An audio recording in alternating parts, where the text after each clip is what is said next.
Let's talk about that decay in a more material sense. We got the story from CNBC. Hiring falters in December as payrolls rise only 199,000, though the unemployment rate fell to 3.9%. I love this because the story was published on a Friday. And for those that aren't familiar, Friday is when you announce stories you don't want anyone to hear because they're not paying attention.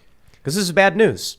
But I think when we're talking about any kind of state of decay, talking about what's going on with the economy, what's going on with money printing and jobs is a really big part of it. And I know, especially you, Mike, have tons of experience with how the jobs market and labor works in this country. Or doesn't. Or doesn't. You know, look, it's a funny thing. The existence of opportunity is an inconvenient truth for a lot of people. And my foundation, we started 13 years ago just trying to make a more persuasive case for a few million good jobs that existed that nobody wanted, right? It was really just better PR for welders, steam fitters, pipe fitters, mechanics, and so forth.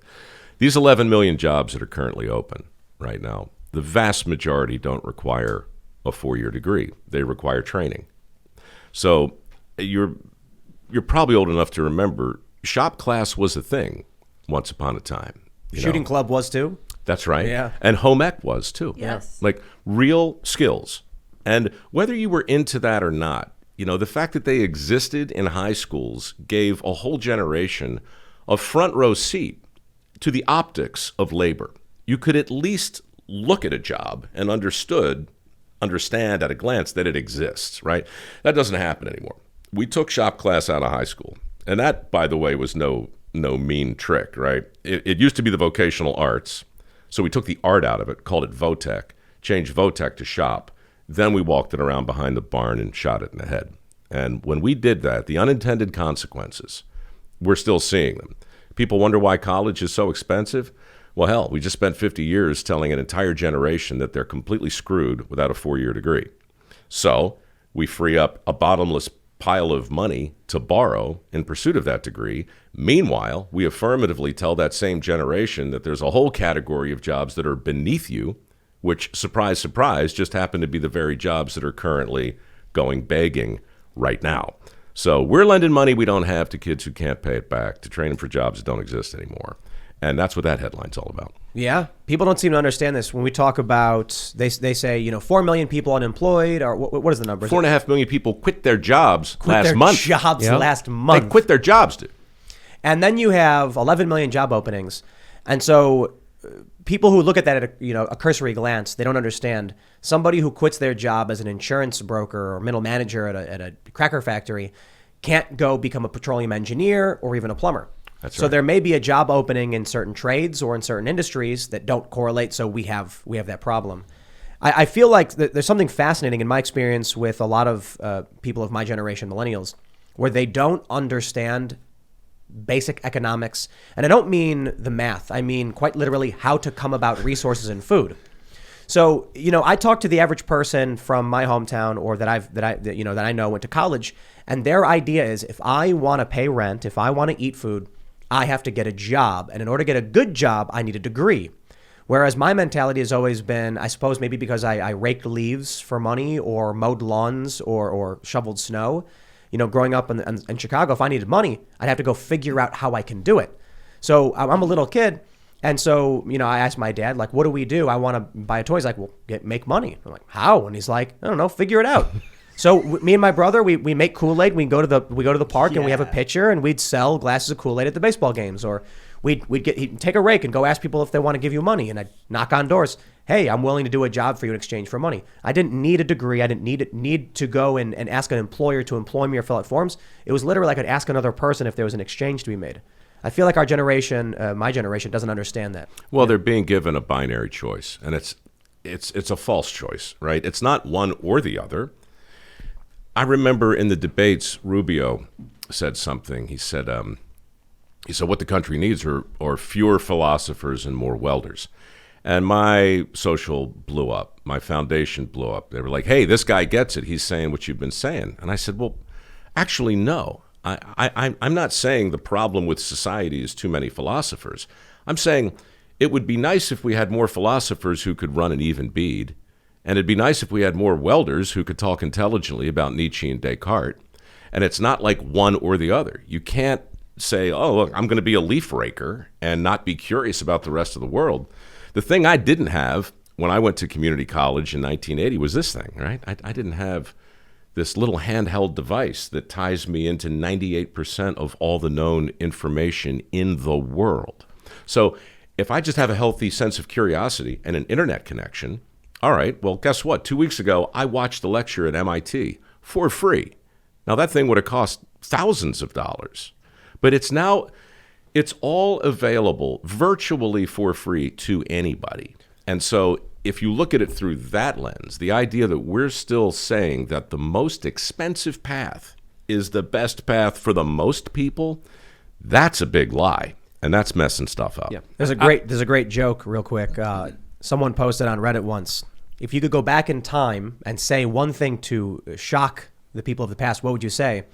And someone commented, I have in my pocket a device which grants me access to the summation of human knowledge. I use it to argue with strangers and look at pictures of cats. That's a great quote. I definitely don't want to generalize too much, but Mike, I wanted to ask you this. With colleges raking in so much money, with them indebting so many children, brainwashing so many of them, a lot of people are arguing that colleges, by and large, cause more harm than good. What's your kind of understanding of that, especially when it comes to the current situation in this country, which I would say is in part responsible because of this indoctrination system, which some people call an education system? Well, there it is. Just once, I would like to be able to say what I mean and not have somebody hear it and hit it back over the net in terms of Mike is anti-education. I'm not. For the record, I'm going to be as clear as I can on your podcast. If you're not educated, you're screwed. All right? Now, having said that, if you think the only place you can get an education is a university, you're screwed in a different way. That's the big deception. We've got it baked into our heads that the only place to get a worthwhile education is the most expensive place in the world. That's why we have $1.7 trillion in student loans. And obscenely, that's why we continue to hear about how those loans ought to be forgiven. Now, this makes me crazy because in my world, we've trained 1,400 people through my foundation to work in usually the construction fields. Those are the most popular, welders in particular. I know a lot of people who have done really well, who've gone through the program and they're working now and they've paid $40,000, $50,000 to buy a truck. They need their truck for their business. Big old diesel truck, these things, they don't grow on trees. Nobody's arguing to pay off the loan on that truck. These are people who build our homes. These are people who keep the previously aforementioned infrastructure running. These are people who are fighting on the front line against the second law of thermodynamics. And nobody's proposing for a moment that we help subsidize the tool that allows them to do that job. And yet, we will argue from the rooftops about why it's good and fair to pay off a college debt. What do you think about paying off all the interest on all the college loans and then make the loan companies eat the interest? You got to clarify. Paying off, you just mean making it good to zero. All interest is now the zero. Government stealing money and using it to pay for other people. No. Yeah. Eliminating interest rates is just interest rates. Okay. You don't got to get. I'll give you specifics. Yeah. I have $19,000 in student loan debt I've had for 21 years. I pay the minimum monthly, and I have more debt now at $21,000 than I did 21 years ago because I've just been paying the minimum. I've also had it on forbearance at times when I couldn't afford it, which to me is like if I just got that interest to zero, I'd owe like $12,000 because everything I've paid is just paying back interest. This is, I think, similar to what you were saying. One of the issues I have is I think the interest rates are predatory, and a lot of young people are being effectively ripped off. So I think there's a good middle ground, and maybe we can suspend interest rates, but you got to pay back what you spent, something like that. But the issue is the way the narrative is framed. Why don't we talk about any other debt? Why is it that college degree holders are some of the highest income earners in the country, so we're effectively giving some of the wealthiest free money or a forgiveness? Well, let's talk about other areas where we can, better the country or give people some relief. You like UBI? Do I like it? Yeah. What do you think about it? I don't like it. And you know what? And I don't have a great reason other than I don't believe the primary purpose of work is transactional. I don't believe you guys are sitting around this table for the paycheck. I'm sure you enjoy it, but it's a crooked road that we're all on. And if you're only here for the money, my guess is you're not going to have much of an audience. Money's a tool, and to It's use a to get symptom. these cameras, these microphones, and then the message is It's a happy limitlessly symptom. valuable. It's a symptom of a well-intended and well-executed plan. You know, unless you're born into it. well, look, that's nobody Still. starts this race at the same line. It's not fair. I get all that. And as far as the interest goes, look, I'm really of two minds, right? I really genuinely pity the pressure that we've put on a whole generation of kids. When we lean into them to sign on the dotted line, and when guidance counselors and parents and everybody forms, along with your peers, the pressure to borrow the money you borrowed is really obscene in my world. Now, does that mean I think the guy or the woman who didn't take that loan, who went a different way, do I think they should be on the hook to pay off one penny of that? I don't. But I do think we can do a much, much better job of informing the next generation. And I'm not saying your problem doesn't matter. It's a bad deal to I pay knew I off. was getting into it when I got into it. I didn't understand compound interest to the nth degree, but I knew that there was going to be compound interest. And financial literacy is part of this too. Teaching that with home ec and some semblance of a skilled trade. And, getting a kid through high school, understanding compound interest, understanding basic skills, teaching work ethic, for God's sakes. There's a way to do it. What do you think is a great way for young people to get into some sort of trade right now, or someone that maybe has lost their job over the last 2 years? What's like a few starting steps? Well, look, if you're willing to roll up your sleeves, if you're willing to learn a skill that's in demand, I can personally tell you right now, I don't know of a single construction operation, and I know hundreds of them, who aren't hiring like crazy. We have been trying to expand and build, and we are jammed up because there's a find labor it. shortage, there's a materials shortage. So should a young person just cold call construction companies and let them know I'm ready? Listen, you'll find I'm very, very careful with cookie cutter advice. But if it were me, yeah, I'd do what he did. I'd knock on doors and say, I want to make money. And here's what I'll do. I'll show up early. I'll stay late. I'll take a bite of the crap sandwich when it comes along. What do you need? What skill should I dedicate the next 6 months of my life to learning? If it's welding, so be it. Who's your best welder? By the way, I'll work for free.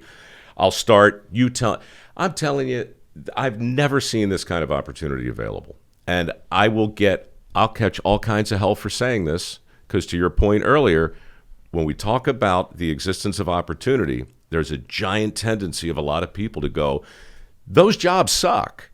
Those jobs don't pay enough. That's because your capitalist, greedy, rapacious bosses are just simply not offering a fair wage. And that's what my buddies on the left say. My buddies on the right say universally, well, the skills gap, you got 11 million open positions because people are fundamentally lazy and shiftless, right? And that's the problem. It's a binary lie. But Spoiled might be another word to describe some of these individuals. One thing I've often talked about is, when I started doing the work that I did, and Luke as well, because I've been working with Luke for like a decade. We're sleeping on couches. When I would travel to other countries for work-related projects, Luke would be like, "Hey, I'll come down. Let me crash on your hotel couch or whatever, because it saves money." But when I talk to a lot of these, when I started working for Vice, so many people would say, "I want to do what you do. I want to travel around." And then I would tell them, "Did you know that I sleep on a couch right now?" When I worked for Vice and they were paying me to fly around and report this news, and people assume it must be this glamorous, glorious job, and I must be getting paid so much money, and I was sleeping on my buddy's couch. He'd wake me up at 2 a.m, smoking pot, being like, "What up?" And it was funny, but it was stressful at times. And then I talked to these other people that I really want to do that job, and I'm like, well, you're making money. Why don't you go buy a plane ticket? And like, oh, my rent is $2,000 and I want to have this really nice apartment in Williamsburg. And I just be like, I don't even have that. Yeah. So what's your priority? ain't the job. Comfort. It was comfort, not the mission. So you brought that point that no one here is doing this for the paycheck. And I'll say this too. just the paycheck. Just the paycheck. As long as I've known Luke got started with like a handy cam, and he was confronting politicians and powerful elites because he was passionate about it. I got started with a little tiny GoPro I just put on my computer screen, and I would talk about things I saw in the news that I had feelings about. From there, you planted a seed, and I just wanted to keep doing it. I wanted to keep going. I wanted to keep traveling. I wanted to keep talking about stuff. And somehow, me in my living room with a GoPro turned into, we got all these cameras everywhere and these lights.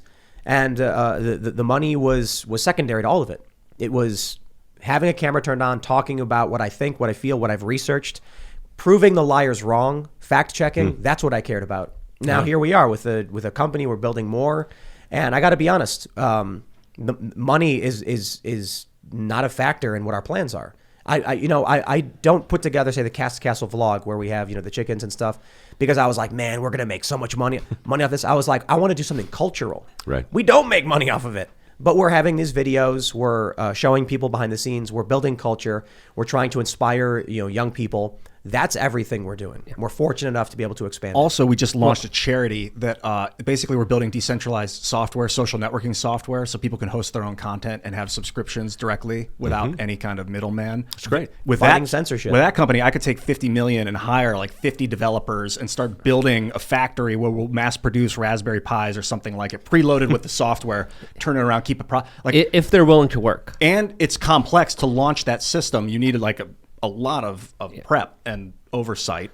Thanks for checking out this segment from the Timcast IRL podcast. If you want to watch live, you can check out this channel Monday through Friday at 8 p.m. Now, don't forget to smash that like button, subscribe to this channel, and if you want more unfiltered and uncensored content with all of these guests, go to timcast.com and become a member. All of these guests you know and love in exclusive segments on our website where we are unrestricted in what we talk about, so you'll definitely not want to miss it. Thanks for hanging out. We'll see you all next time.